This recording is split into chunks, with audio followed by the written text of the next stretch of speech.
Mwaramutse tariki 28 z'ukwezi kwa kane mwaka wa 2026 ibintu bihinduye isura muri kano karere k'ibiyaga bigari murasazwe bwa Republika Iharanira Congo twitumaze igihe kinini tubona ivy'intambara itoroshye hagati y'ingabo za FARDC ndetse n'ingabo za M23 bashinja igihugu cy'u Rwanda.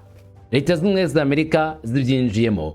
Amerika igiye kohereza muri Congo abasikari ibihumbi 20 bagomba kuza mu ntara 22 za Republika ya Congo, umugambo ukaze, umugambo ukomeye. Mwibutse Republika Iharanira Congo ramaze iminsi basinyana amasezerano na Leta z'Ubumwe za Amerika, amasezerano y'ubufatanye nivyo bamwe mu basikari ba mbere ba Leta z'Ubumwe za Amerika Etats-Unis bageze ku butaka bwa Republika Iharanira Demokarasi ya Congo, kandi muzo baje gukora harimo gukarishya ingabo za FARDC kwa bushobozi budasanzwe, ubumenyi buremereye ndetse n'imbaraga zo kujya kuri front line maze bakarwana kuri terrain, bakarwana kandi bagatsinda. Ibi ndaje mbikubwire. Abasikari mu 20 bagiye kuza muri Congo bazanywe n'iki, bazaza ryari? Ni itangazo nge nayo turaza gusoma rigaragaza neza impamvu nyamukuru baje mu burasirazuba bwa Congo.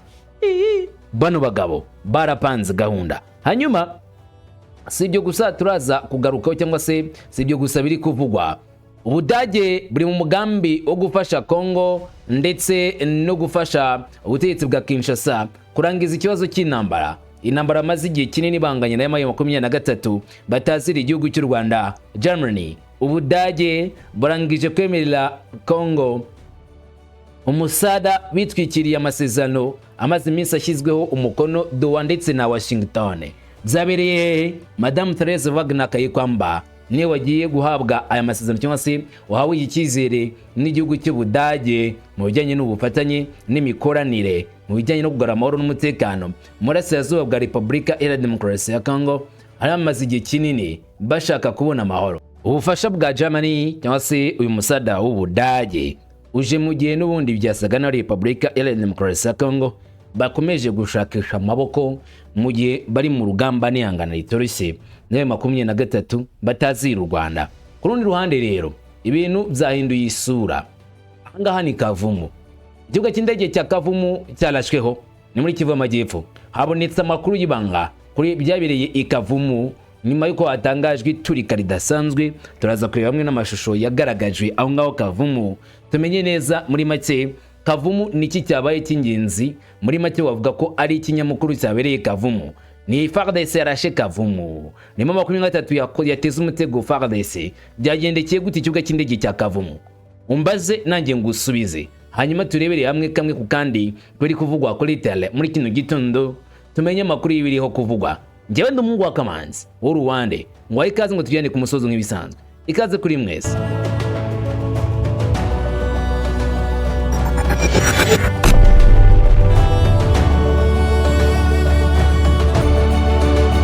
Nibyo twiyemeje ngo tujye ducukumbura kandi twanarize ibiba bivugwa ku ruhando mpuzamahanga, haba mu karere k'ibiyaga bigari no ku isi yose muri rusange. Izo rero kuko ari ibyo twiyemeje tugomba kubikora. Amakuru akomeje gutangazwa kuri ubu ngubu ku butaka bwa Republika Iharanira Demokarasi ya Congo nuko hari abasikari ba Amerika bagiye kwikinira kuri ubu butaka bwa Republika Iharanira Demokarasi ya Congo. Buretse mwibutse Leta zunze ubumwe za Amerika na Leta ya Congo bamaze gusinyana amasezerano mu byiciro 4. Ayo ngayo niyo yamenyekanye. Nivuga ibyiciro 4 nabyo birimo ibindi byiciro byinshi, cyangwa se icyo twakwita ingingo zitandukanye. Icyiciro cya mbere ni icy'umutekano n'amahoro, kabiri ni diplomasi, gatatu ni uburyo bw'ubucuruzi, kane ni inganda.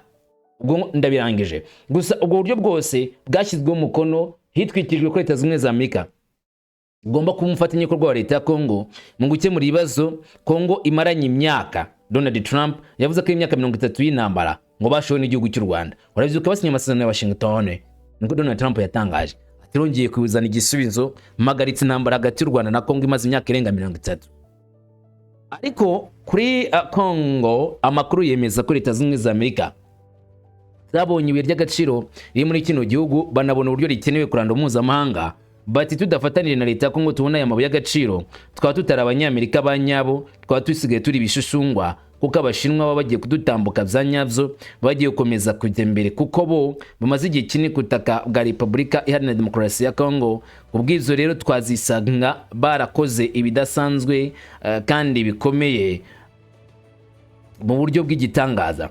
Twakisanga turi kugenda dusutasuta nyuma y'Ubushinwa, twazisanga nta kintu na kimwe dushoboye. None ngo bimeze gute? Abasikari 20 baje muri Congo na mahoro 20 kuzana abasoda ibihumbi muri Congo, bazaba bari mu ntara 22 zose za Repubulika ya Demokarasi ya Congo. Gusa iri tangazo ryo kugenda cyangwa se kuvuga kuzanwa kw'abasikari ba Leta z'Ubumwe za Amerika muri Congo ni itangazo ryasohokeye rimwe n'ibijyanye no gucukura cyangwa se kwimba ubutare muri Congo n'amasosiyete ya Leta z'Ubumwe za Amerika. Buretse gato, mu bushize twakubwiye yuko Leta z'Ubumwe za Amerika mu kwezi kwa gatandatu umwaka wa 2026 amwe mu masosiyete y'abanyamerika azabatangiye gucuka mu y'agaciro muri Congo. Olingate ubyange cyangwa se uzemere mama 23 kibazo cyo kigomba kuzango cyakemutse, niko bizera, ni nako babivuga, kuko ngo bifuza ko amahoro n'umutekano muri Congo biba biriyo kugira ngo batangire iyo deal bafatanije na Leta ya Congo, ariko bazi neza yuko nta kibazo cy'umutekano mu kijyari. Icyo ni kimwe cya kabiri. Amakampani menshi ya Leta z'Ubumwe za Amerika yasabye Leta yabo ko kugira ngo baze muri Congo ari uko bizeye umutekano wuzuye, bagomba kuza muri Congo ntacyo bikeka, batikandagira, kuko bazi neza ko bahuye n'ikibazo gutaka bwa Congo ibintu bitagenda neza. Ubwizo bari bakeneye garanti y'umutekano. Niyo mpamvu rero ngo Leta ya Amerika cyangwa Leta z'Ubumwe za Amerika zakoze ishoka byose kugira ngo zifashe Congo kuzaba baba barabonye amahoro mu buryo bwa nyabwo kandi uburyo burambye. Ikibazo cya mama 23 n'ibindi bibazo byose bitera umutekano cyo muri Congo byarabonewe umuti, ikibazo kigakemuka. Iri tangazo ntago nareka kurisoma ngo twumve ni ibiki biri kubiyemo, sinakomeze ko sarata aryo sinarikora. Turisome twumve niki gikubiye muri rino tangazo. Ubugenzuzi bukuru bw'ubucuruzi bw'amabuye bw'agaciro butangaza ko hashyizweho ishami rishinzwe kurinda ubucukuzi bw'amabuye y'agaciro, ishami rya gisirikari ryihariye ryo kurinda urwego rw'ubucukuzi bw'amabuye y'agaciro muri Repubulika Iharanira Demokarasi ya Congo. Ubugenzuzi bukuru n'ubucukuzi bw'amabuye y'agaciro IGM buramenyesha abaturage bose bo mu gihugu no mu mahanga ko hashyizweho ku mugaragaro itsinda ryihariye ry'abashinzwe kurinda ubucukuzi bw'amabuye y'agaciro. Itsinda ryihariye rya gisirikari rigamije kurinda urusobe rw'amabuye y'agaciro muri Congo. Bati ubushake bwa Perezida wa Repubulika turimo gushyira mu bikorwa no gusukura urwego rwose rw'ubucukuzi bw'amabuye y'agaciro muri Congo, binyuze mu gukuraho ibikorwa binyuranije n'imiyoborere myiza, gukorera mu mucyo no gukurikirana amabuye y'agaciro. Ibi byavuzwe n'umugenzuzi mukuru Raphael Kabengele. Mu mpera za 2028 hateganijwe koherezwa buhoro buhoro ingabo zisaga ibihumbi 20 zirinda intara 22 zicukura amabuye y'agaciro ziyobowe na IGM. Itsinda rya mbere rizaba rigizwe n'abakozi 2500 kugeza ku 3000 bazatoranywa nyuma y'uburyo bugoye bwo gutoranya cyangwa se habanje hakoreshwa icyo twakita nk'ibizami bikomeye bizabonekamo abo kurinda ibi birombe by'amabuye y'agaciro. Hanyuma abazatozwa bazakurikira gahunda y'amahugurwa akomeye y'amezi 6 azakorwa ku bufatanye n'abasirikari, kandi bazashyirwaho bahawe ibikoresho bigezweho byo kwifashisha cyane cyane muri buno burinzi. Gahunda yo kwishyira mu bikorwa dorokiteye uyu mwaka 2026 cyangwa 2026 muri uku kwezi kwa Gicurasi kuri imbere, kwezi kwa gatanu. Ikintu cyambe kizabanzwa no gufungura akazi, nta gutandukanya igitsina cyangwa se gutanga akazi hatabaye yo kuvuga ngo uyu mugabo cyangwa se umugore. Kuva muri Kamena kwezi kukurikiyeho kugeza mu kwezi kwa 2026 hazamahugurwa itsinda rya mbere ry'abagomba kujya ku mirimo.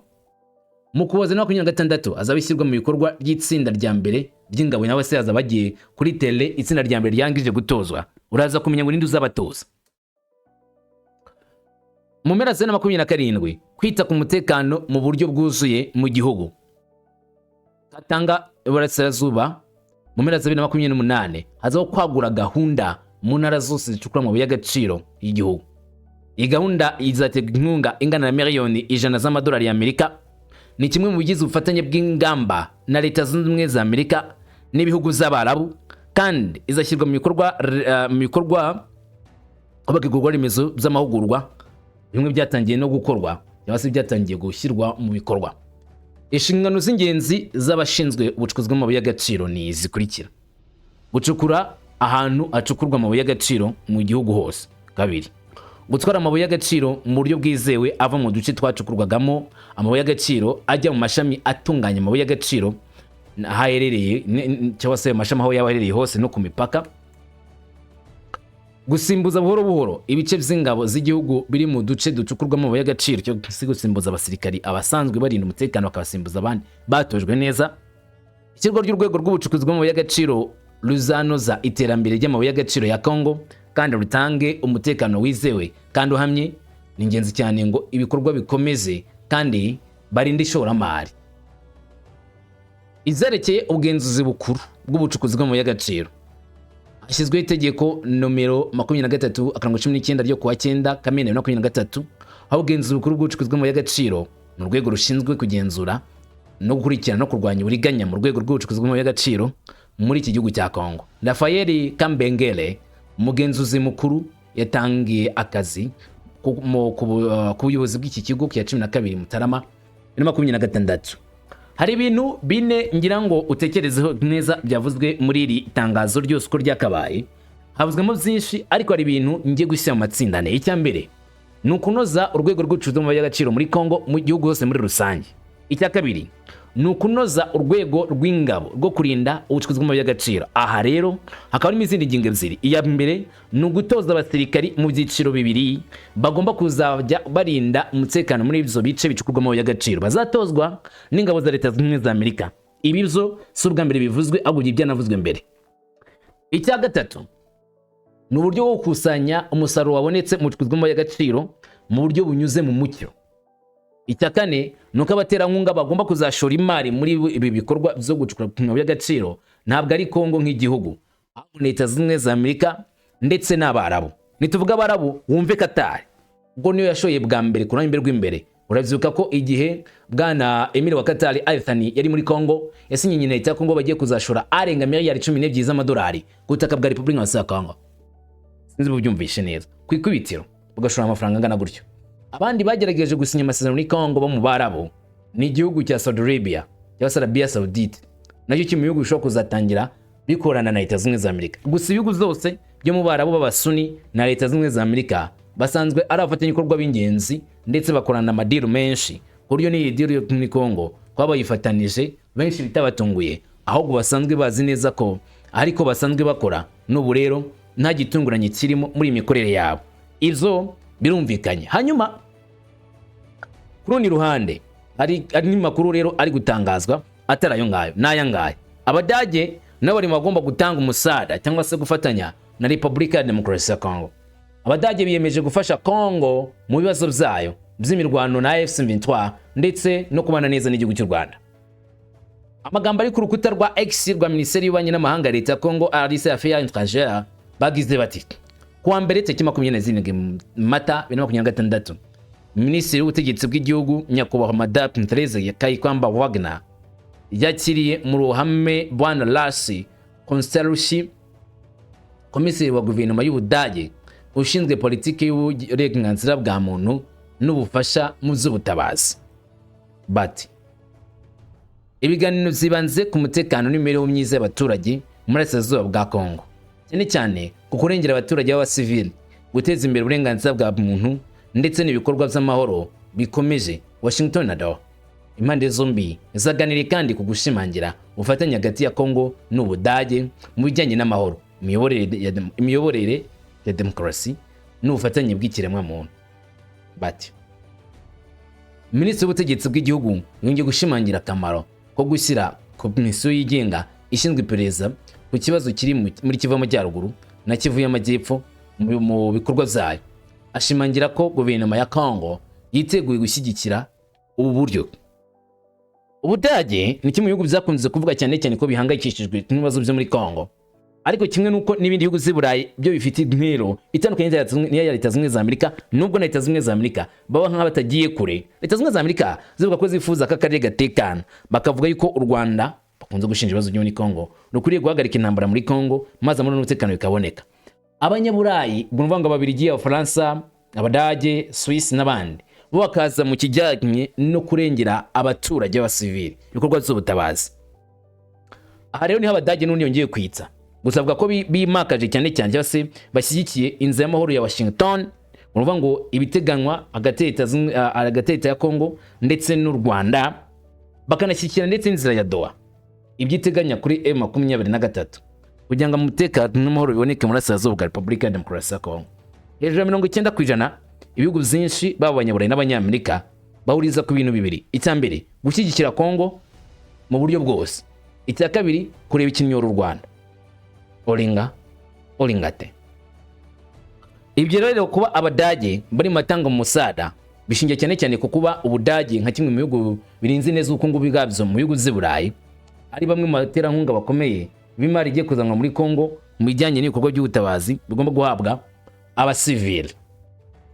Nyuma ibyo reka tubihandiriye umwanya wazo kuko tuzabona uburyo ibikoresho bizaza n'uburyo Abadage bazagira uruhare rukomeye cyane muri zo.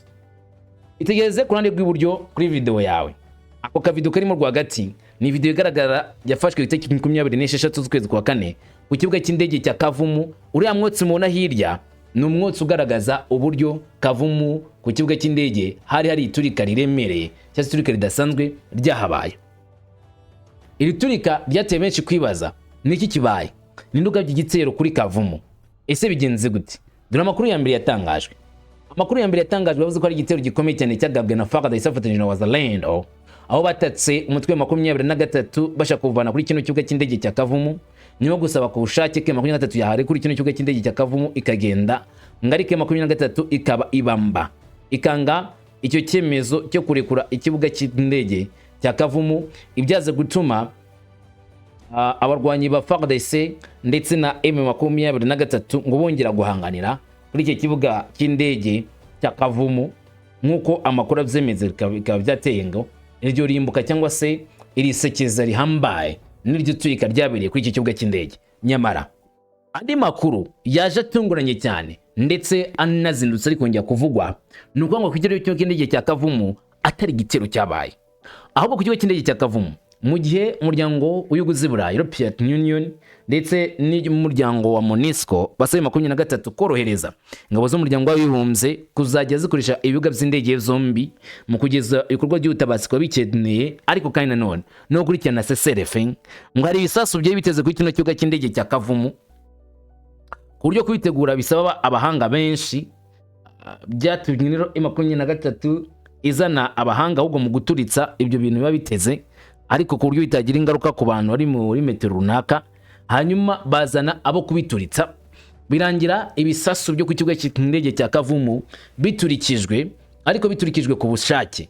Gusa igitero cyagabwe kuri Kavumu ngahubwo byaba ari ibisasu byaturikijwe na M23 kuri kibuga cy'indege cya Kavumu. Wait, ibyo bitangaje nyuma y'uko byavuzwe ko ari igitero cya FARDC cyagabwe ku kibuga cy'indege cya Kavumu. Ibyatangajwe na benshi ku munsi tariki 26 nimugoroba ndetse 27 masaha y'igitondo na kumanywa. Gusa uruhande rwa Wazalendo rwese rusura amakuru uvuga yuko ari ingabo za M23 ndetse bashinja ko iz'u Rwanda zagabye icyo gitero zituritsa Kavumu mu rwego rwo kwishyira ku gihugu cy'u Rwanda, ku gihugu cya Kongo, ngo niyo yakoze ibyo bikorwa ariko bagomba kubyishyura. Bivuze yuko hari amakuru menshi, idore impamvu amakuru akomeza kuba menshi. Nuko uruhande rwa nyir'ubwite rwa M23 na FARDC nta wigeze agira icyo avuga kuri iki gikorwa cyabereye kuri Kavumu. Ikomeza kuvugwa gusa n'ubusesenguzi bw'abanyamakuru ndetse n'abandi bantu ku giti cyabo biboneye ibyabereye muri Kavumu. Kugeza amagingo ya kwemera iki cyangwa se kiriya ni ukwishyira mu mwanya wo kuba haramutse hasohotse andi makuru atandukanye nayo ngayo, byagusaba gupakura ibyo washyize mu mutwe kandi yenda rimwe na rimwe waba warangije kubikomeza. Gusa ikiriho cyo nuko amakuru yemeza ko kuri Kavumu habaye iturika hashingiye kuri video zagaragajwe ndetse nashingiye ku makuru yandi y'abari kuri tele babyiboneye. Gusa bose bakaba batazi neza impamvu yazo uko byagenze naho byatangiriye, bagiye kumva mu biturika gusa yabaye babona umwotsi n'umuriro, ariko ntibazi neza ngo byagenze gute.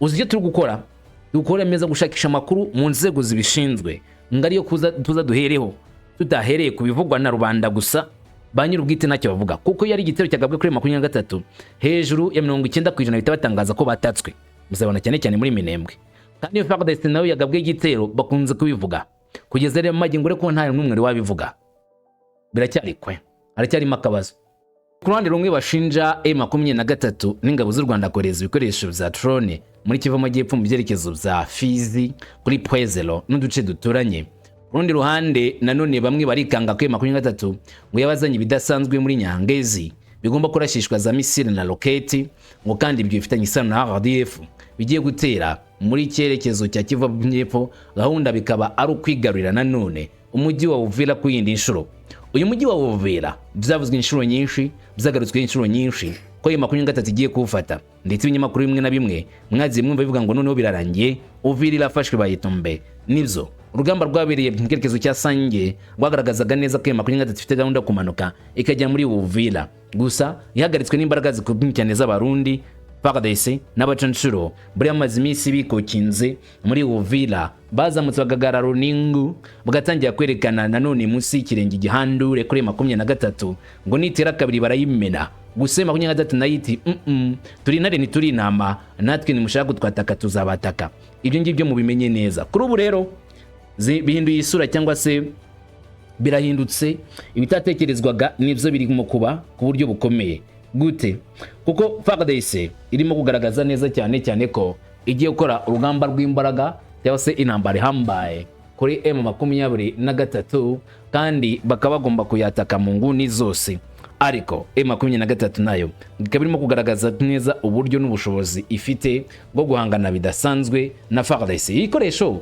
byavuzwe nande kandi byavuzwe biti ni kibazo wakibaza nanjye nkakibaza ariko tubigemo gutyo nivyo biri kuvugwa ku butaka bwa Republika ya Congo ko mu gice cya Nyangezi AFC yalunze ibikoresho birasa kure ishaka kongera gufata Uvira nkuko amakuru yizewe atangazwa abivuga ingabo z'u Rwanda RDF n'abahagarariye ngo na M23 AFC ngo bari muri uyu mugambi ni amagambo yanditswe n'abakongomani benshi bakunze gushinja igihugu cy'u Rwanda kugira uruhare muri intambara yo muri Congo bati ingabo zabo zirimo kuzana uburyo buhanganye bagashyira uburyo bwo kwirinda muri Nyangezi mu gace ka Walungu muri Kivu y'Amajyepfo kandi bashyira ibisasu bya misile ndetse n'ibindi bikoresho bigezweho muri ako karere bati umuntu wavugiye muri iki kibazo yabonye ko hari ikimenyetso cy'umuburo hakiri kare cyuko hagiye kuba igitero cyo kwisubiraho kigamije kwigarurira Uvira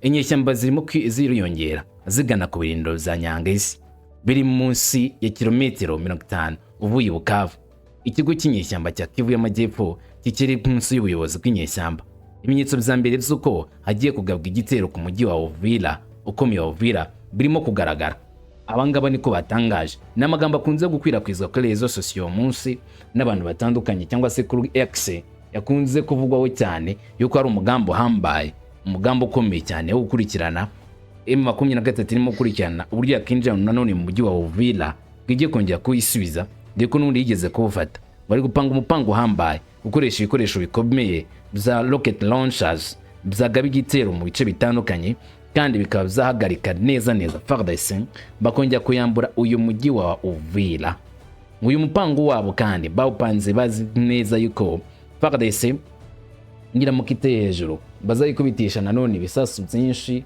ndetse bazayikubitisha n'uburyo buhambaye kandi bazana n'uburinzi bw'ikirere uzajya bahanura nanone ibisasu bizabona za drone cyane muri Nyangezi binda yuko FARDC yaboninze bajyana muri Bukavu ibi ni biri kuvugwa nabo ku ruhande rwa leta ya Kongo bamya neza ko hari amakuru bafite yuko ngo hari umugambo hambaye w'imbaraga zikomeye za FARDC za M23 mu gutera hari ibirindo bya FARDC cyangwa se mukurikirana position za FARDC ariko zitutse ku ruhande rwa Nyangezi kuri M23 iba ariko mu ruhande rumwe nivyemerwa nk'ukuri bamwe bamya neza cyane ko ari iki kinyoma abandi bakavuga ko ari impamo ivyo uko na ruhande rw'iri rwabyigamba ndavuga mu nzego z'ubutegetsi usibye abavuga ko bakurikirana amakuru kuri tele bakomeje kwikwiza kuri rezo sosiyo maragenda mubabona usibye FARDC itari yabivuga M23 bwayo nabyigeze itangaza nakinabivugaho ibyo umugambi ugaba igitero gikomeye kuri Uvira.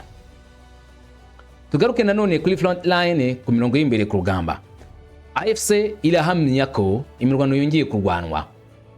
Harimo ibisasu bituruka kuri drone, harimo ndetse n'ibyamanuwe mu Minembwe. Niyo makore gutangazwa.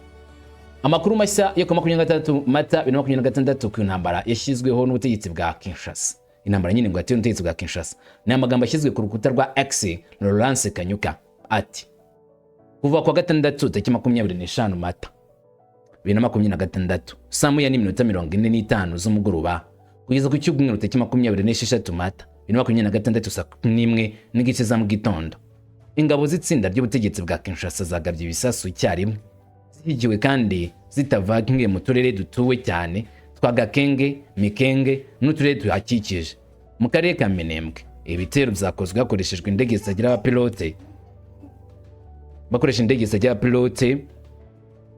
zo mu ntambara n'indege za kamikaze, indege zitagira pilote zo mu bwoko bwa KT-6 bigize bakoze ibikorwa byo kwica burundu itegeko ryo guhagarika imirwano mu buryo bw'imbaraga, ndetse bavanyeho uburyo bukomeye cyane bwo guhagarika urugamba rukomeye nk'uko bari barabyiyemeje.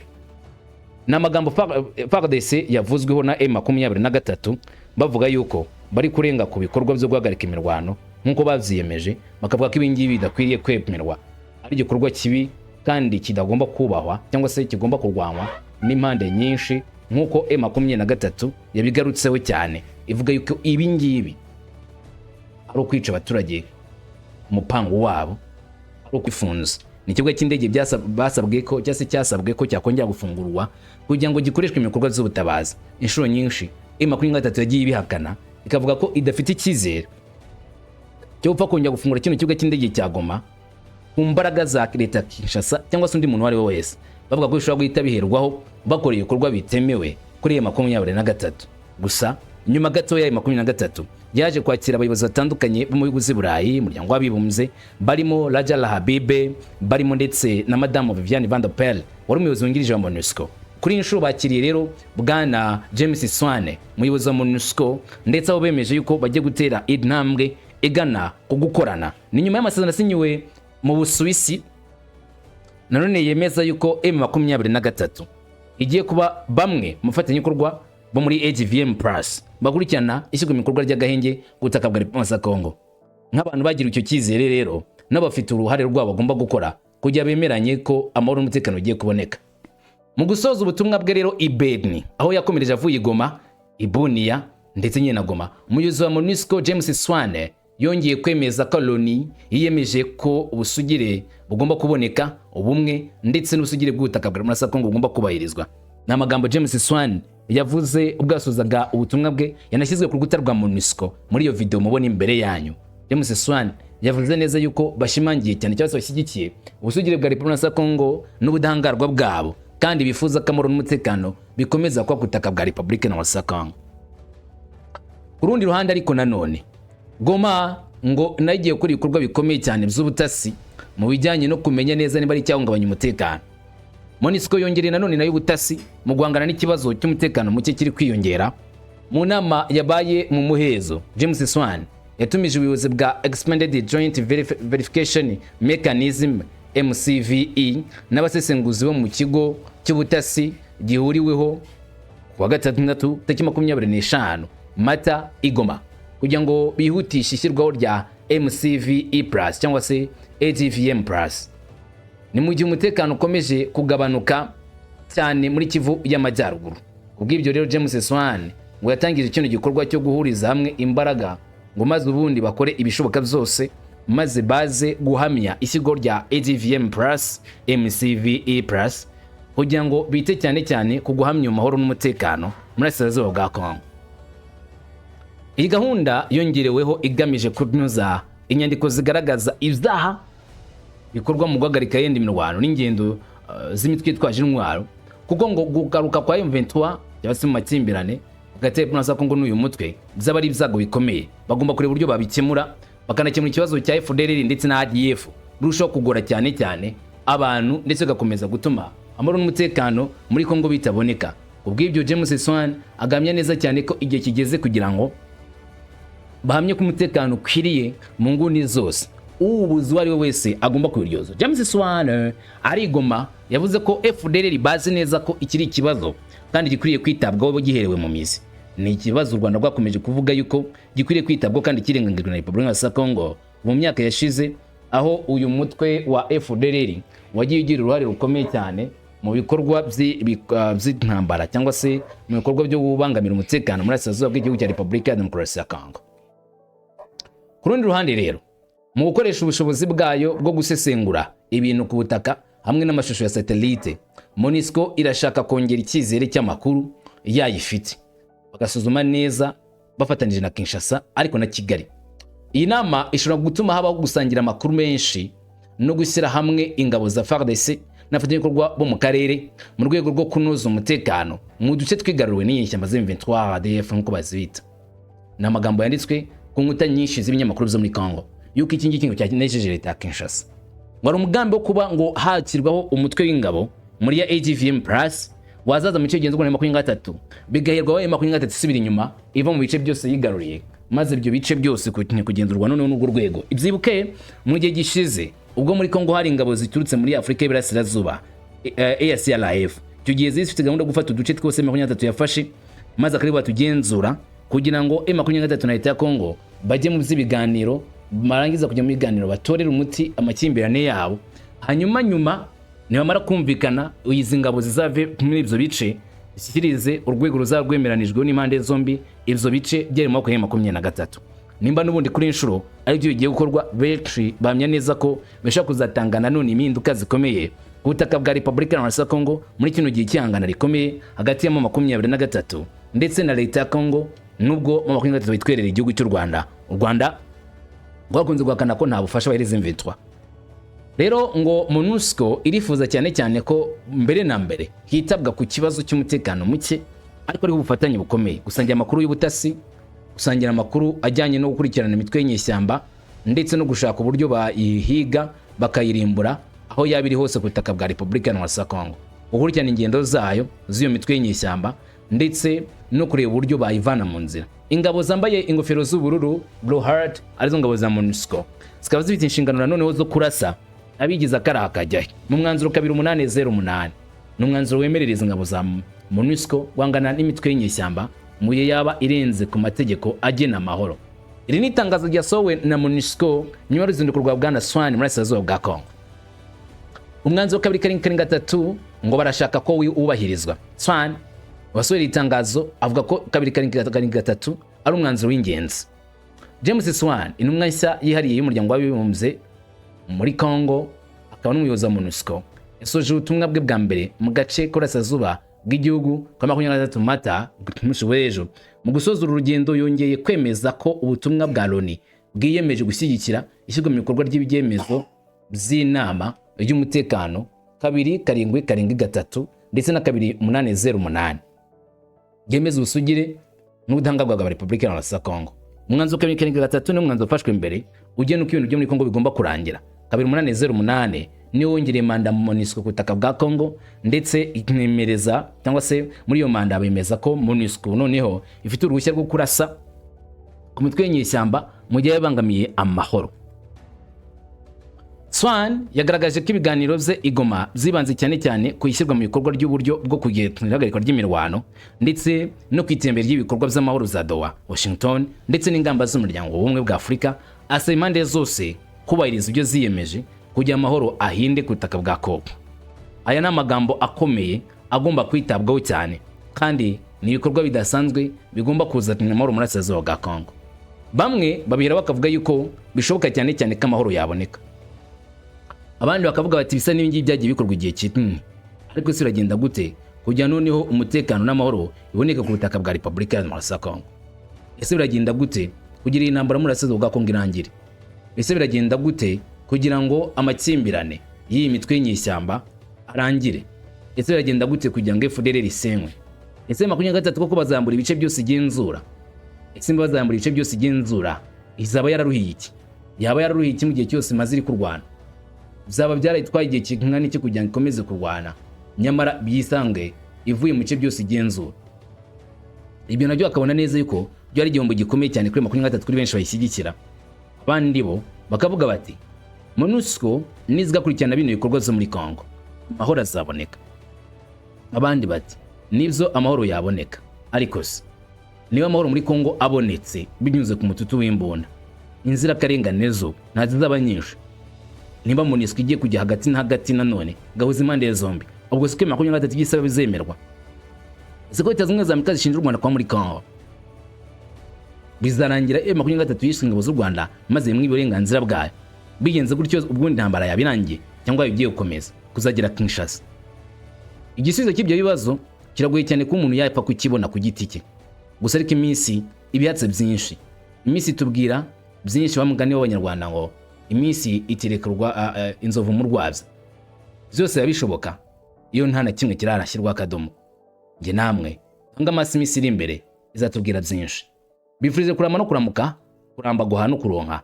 Kindomungu Kamanzi, Uruwande ubwe neza amahoro.